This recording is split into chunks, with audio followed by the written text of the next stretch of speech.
Close your eyes for a moment. Just a moment. Now think of a game you haven't played in years. Maybe a decade. Maybe longer. You might not remember the controls. You might not remember the story. You might not even remember what you were supposed to do. But I bet you remember how it sounded.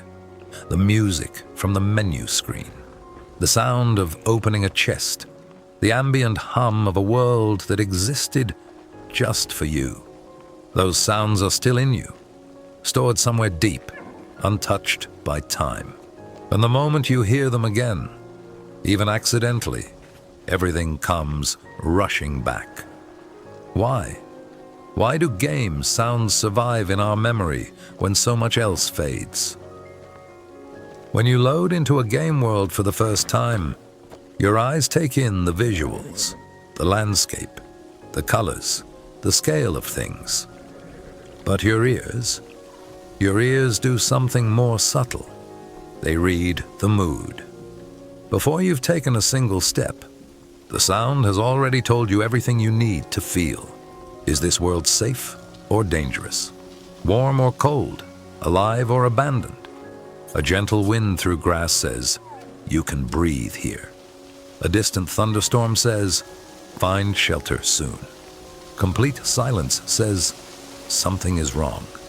We rarely think about this consciously, but our emotional response to a game world is shaped by sound long before visuals have finished loading into our awareness.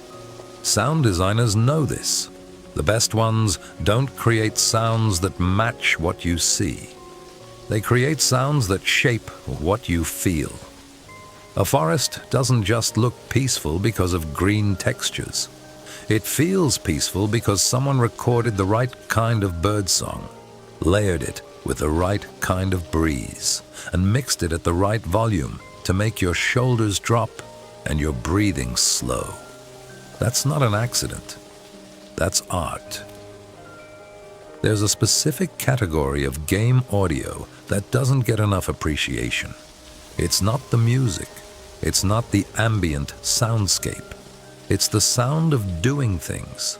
The chunk of an axe hitting wood. The scrape of stone against stone. The soft thud of placing a building block. The rhythmic swish of harvesting crops. The crackle and pop of a freshly lit campfire. These are the sounds of work, of progress, of your hands, your virtual hands, shaping the world around you. And they are deeply, almost irrationally, satisfying. There's a reason for that. These sounds trigger something primal. For thousands of years, the sounds of crafting, building, and creating were the sounds of survival. The sound of a tool hitting material meant food, shelter, warmth. It meant, I am doing something that matters. Your brain still responds to those sounds the same way. Even when the axe is digital and the wood is made of polygons, the ancient part of your mind hears it and feels productive, capable, useful. That's why building games are so calming. Not just because of what you see, but because of what you hear while doing it. Every action has a sound. Every sound confirms that your effort is real. And that quiet feedback loop, action, sound, satisfaction, is one of the most soothing cycles a human brain can experience.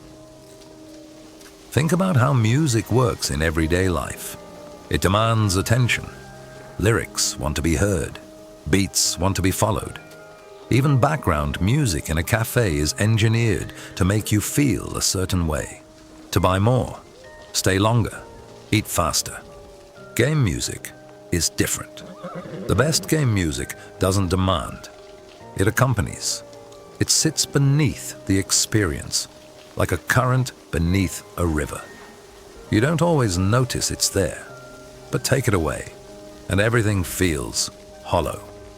Great game composers understand something that most musicians don't have to consider. Their music must work whether you're paying attention to it or not. It has to be beautiful enough to enhance the moment, but gentle enough to never interrupt it. That's an incredibly difficult balance, and when it's done right, it creates something magical, a soundtrack that becomes inseparable from the experience itself. Years later, you hear those notes again, and you don't just remember the game.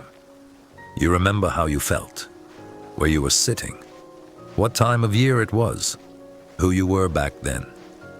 Music and memory are deeply intertwined in the brain. The same neural pathways that store emotional experiences store the music that accompanied them. Game music doesn't just play during your experiences.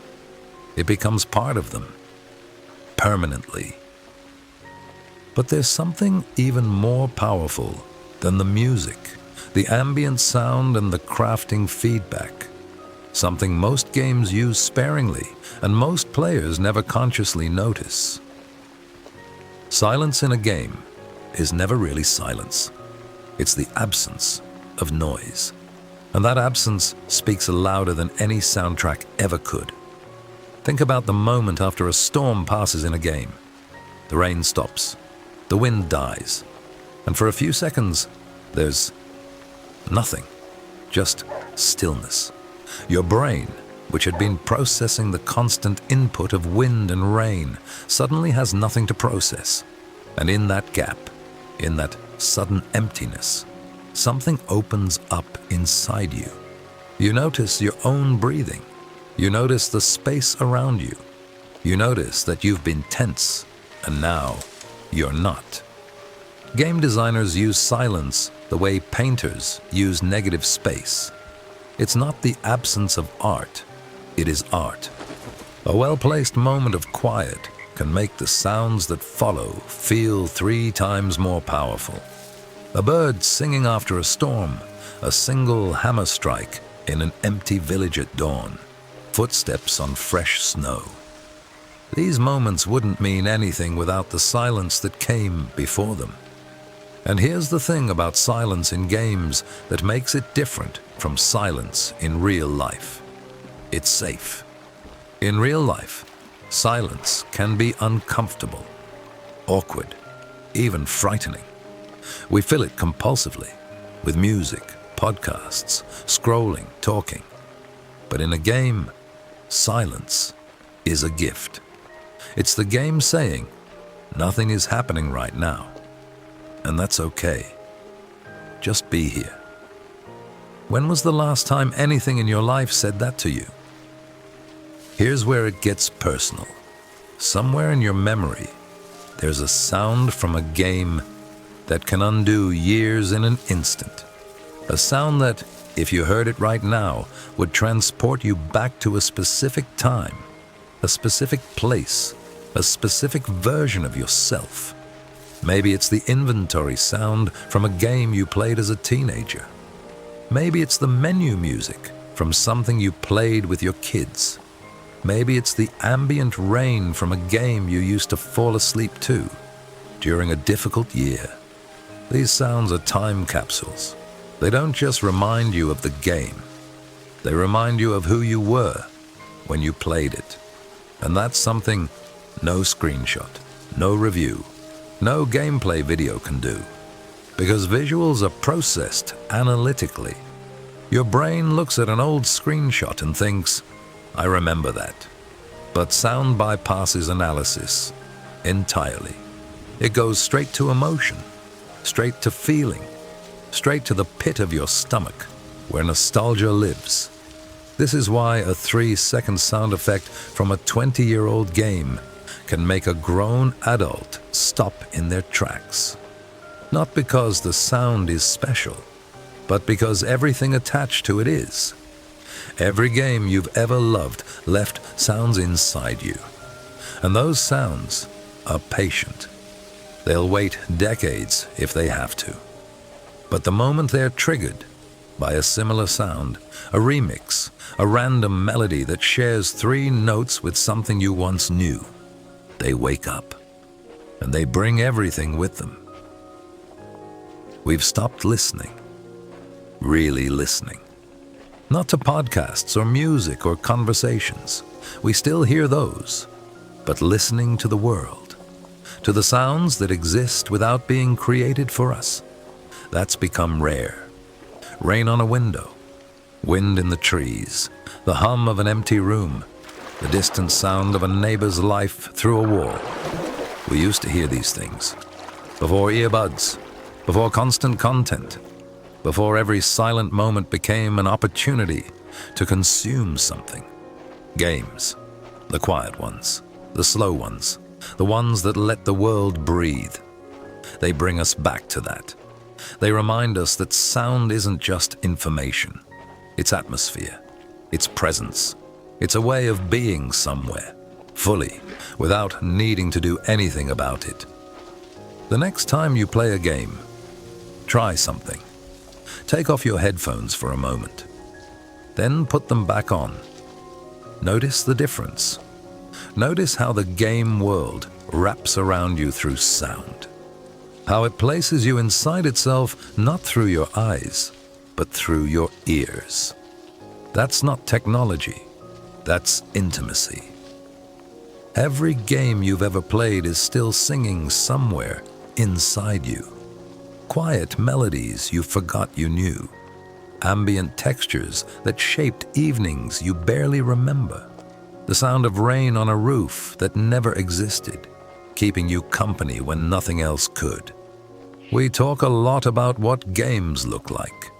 We rarely talk about what they sound like, and almost never about what they sound like years later, echoing through memory, connecting us to versions of ourselves we thought we'd lost. So tonight, when you play, listen, not just to the music, to everything. The wind, the footsteps, the silence between the sounds. That's where the real game lives. See you in the next one.